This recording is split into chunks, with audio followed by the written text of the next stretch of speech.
Checkpoints is presented by pharmaceutical company GM Pharma.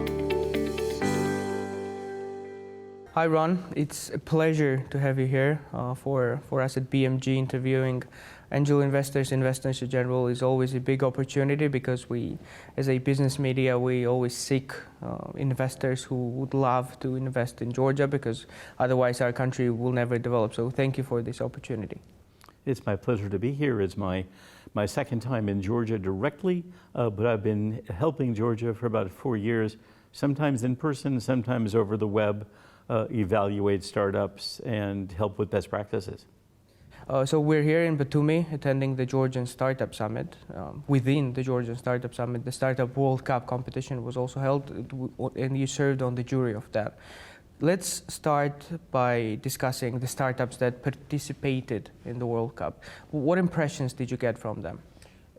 First of all, since my first trip here 4 or 5 years ago, the startup ecosystem has really matured, and the startups I'm seeing today are orders of magnitude better than they were when I first came, when the ecosystem was brand new. So things are really developing well. A number of the startups I've seen can compete with the best of startups globally. So very, very strong companies getting excellent mentorship and support. So I'm very impressed. What about this year's cohort? Did you see anyone interesting in particular? The company that I thought, for me, that was the most interesting was Elvin, which is a company that has some new material science. It's able to wrap lithium-ion batteries in a substance that can deter the explosions and fire that are retarding some of the EV market's growth. And that was for me, that was the most interesting because the problem is severe, and when a fire takes place, it can cause catastrophic damage.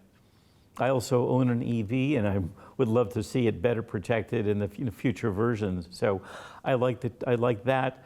Also, one more thing is that we're in a tougher economic climate right now for startups, and we're moving back to deep technology. You know, it's no longer just about dating sites and the internet. It's now solving some really important problems. And I believe that helping the EV revolution, as well as creating a whole new level of material science, is very important, and I'm very pleased with what that company is doing. Ron, let's talk about the Georgian innovation or startup ecosystem. You just mentioned that you've been working tangentially to Georgian startup ecosystem for years, so you might know, what are the defining characteristics, in your opinion, of the Georgian startup ecosystem? That's not a question I'm skilled enough to answer because I know a few of the participants. I don't know all the participants, and I understand there's some very, very important participants, Startup Connect, things of that sort that I don't yet really know. So I want to be fair to all parties. But I will say, based on the quality of the output, the ecosystem is getting better and better and more extensive. So all the signs look very good, but I couldn't compare the partners the way I can in some of the places that I'm more familiar, like, for example, like Armenia, where I know the ecosystem extremely well. One huge problem that exists here in Georgia is that basically venture capital is non-existent. At the same time, we have a small community of angel investors, but angel investing by itself is not developed. How can we solve these problems? How can we teach local investors how to invest in venture deals or as angel investors? Several things. First of all, my organization, the Angel Capital Association, offers a 9-course introduction to angel investing. There are other organizations like US MAC that do the same thing for entrepreneurs. So I would say set up a regular education program. Second is the way venture capital works is we typically fund, let's say, 1 out of every 50 or 100 deals we see.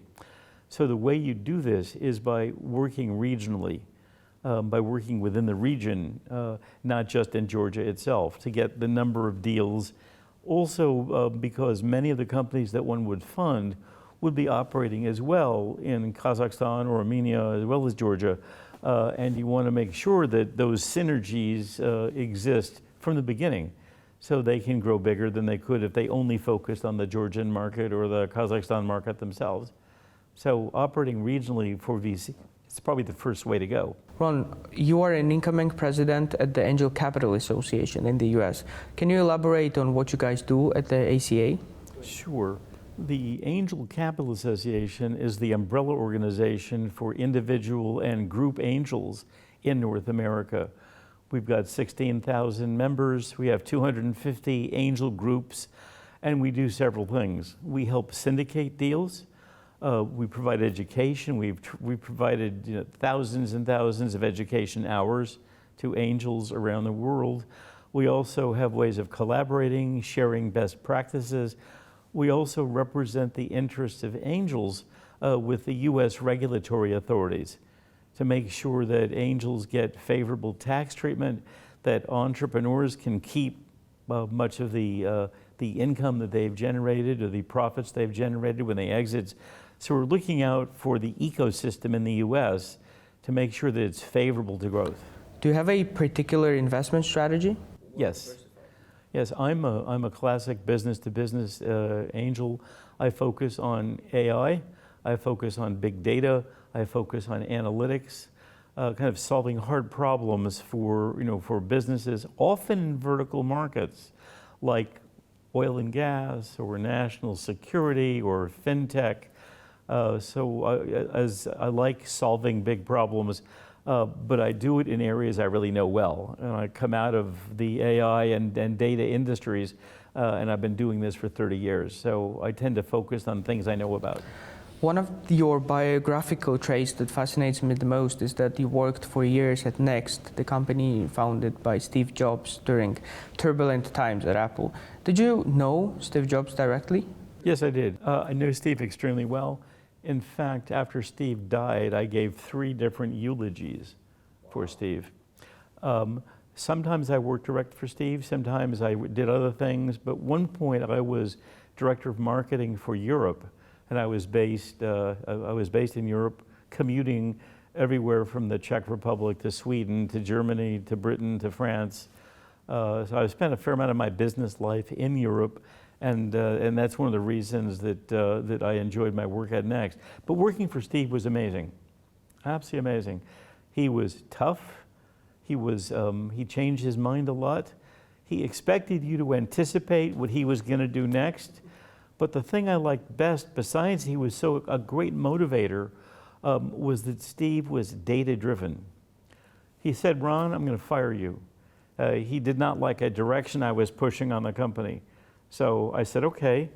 I hired a camera crew. I took that camera crew to Chicago and New York. I interviewed customers. I came back with the media and I said, "Steve, this is what our customers want." He said, "Okay, you win." And we fought bitterly about some things, but he respected you, not just if you had an emotional point of view, but if you could back up your point of view with hard data. In Steve Jobs' career, Next has a special place because it brought him back from Apple to Apple, basically. What would you attribute this success to? What qualities of Steve or the team? It has to do with product market fit. So when Apple bought Next, Apple had a very aging software architecture operating system. And Next was one of 2 or 3 leading innovative software platforms. And Apple bought us not just for Steve, but Apple bought us because they wanted a new operating system, OS 10, for Apple. And that was the primary reason. So we understood product market fit. We had a great product market fit. Apple had some good people evaluating multiple opportunities. And that was the initial reason. But when Steve joined Apple, he changed everything. It was a brilliant move for Apple. Remember, when Apple bought Next, Apple was not doing well itself. In fact, one of the first things Steve did was get money from Microsoft so that Apple could survive. So we had a brilliant vision and a brilliant visionary in a guy named Avi Tevanian. He was the head of software, and he had invented the Mach operating system when he was at Carnegie Mellon. And we adopted that. We hired Avi to be our head of software. So we had a strategic advantage for many, many years. And it was the software that customers bought us for, not so much the hardware. In fact, we gave up the hardware at one point. but it was the genius of the software that solved some very, very important problems around a different model called object-oriented programming. Very modular, very easy to maintain, and that was really our core strength. Have you had the chance to join Apple after the acquisition? About that time, I had left to go to another startup. Could you elaborate why? I left Next before the acquisition, and I felt that unless something really dramatically happened, that Next was going to continue to sell, continue to operate, but would not have a big opportunity because of what Microsoft and others were doing. So I had left before the acquisition. If I had stayed, I would have been quite happy to go to Apple as well. I had lots of friends at Apple. I had consulted for Apple. But it was time for me to take a different direction. I went into a very deep vertical market, the insurance industry, for a while. I'd like to ask you about current trends on the global market concerning big tech, the biggest technological companies in the world, especially in the context of artificial intelligence, OpenAI, ChatGPT, all of these buzzwords. Would you say that it's a bubble? So AI has had multiple bubbles and multiple AI winters. The gentleman who kickstarted the modern generation of AI, Jeff Hinton, kickstarted AI again in 2012 by showing the importance of neural computing models when his students won the ImageNet competition, really doing vastly better than anybody else had done in recent memory. That started 2012, the rise of AI. Again, right now, I think we've got some structural problems. ChatGPT is a great parlor trick. It works very well, but in part it works well because the packaging of the output is so compelling. It's a great system, but ChatGPT does not know anything it has not previously encountered.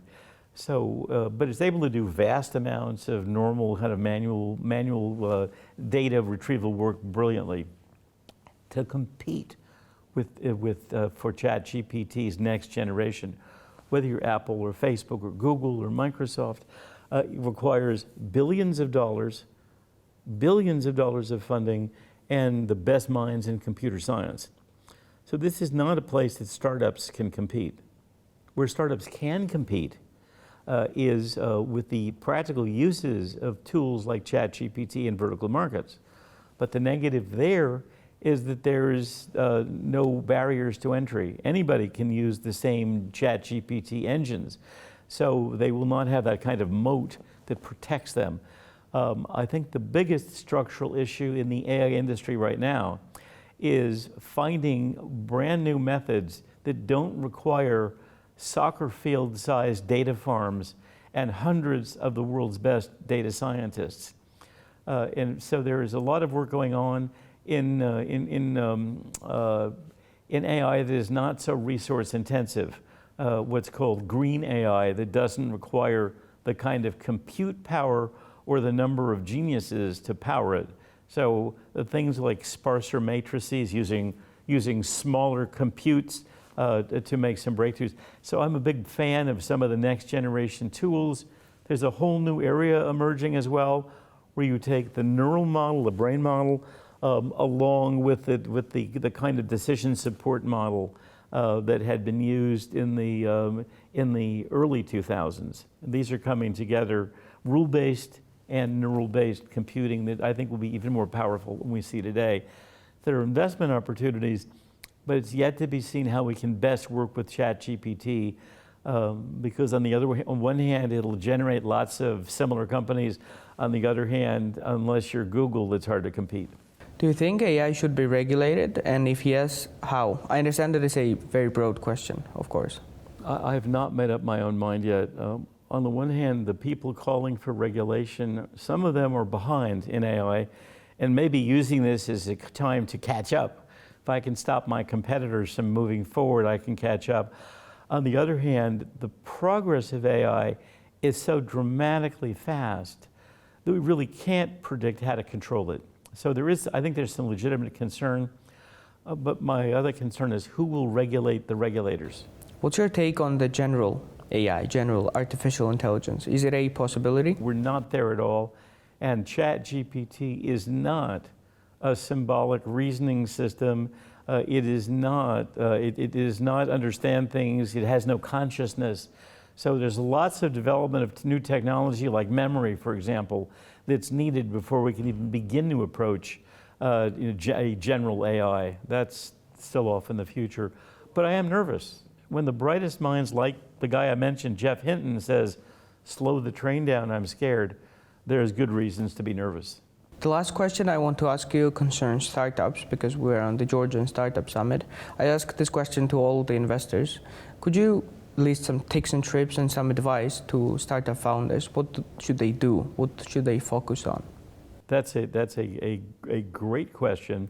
I have some personal favorite areas based on some of the work I do, but I do think that the deep application of AI to some vertical markets will be the next big thing, and probably the logical thing.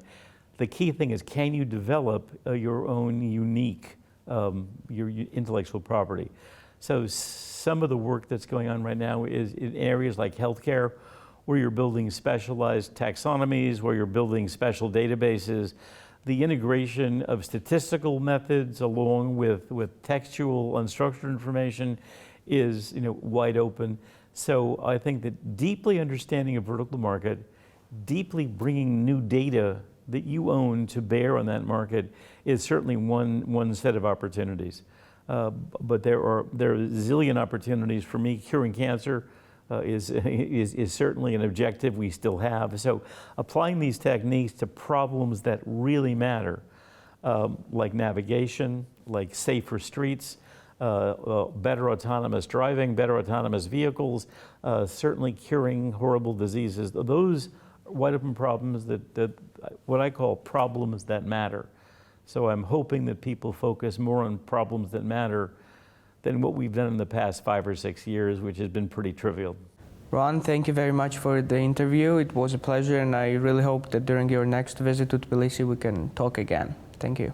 I would be delighted to do that. Thank you for some very intelligent questions. The Checkpoints is presented by pharmaceutical company GM Pharma.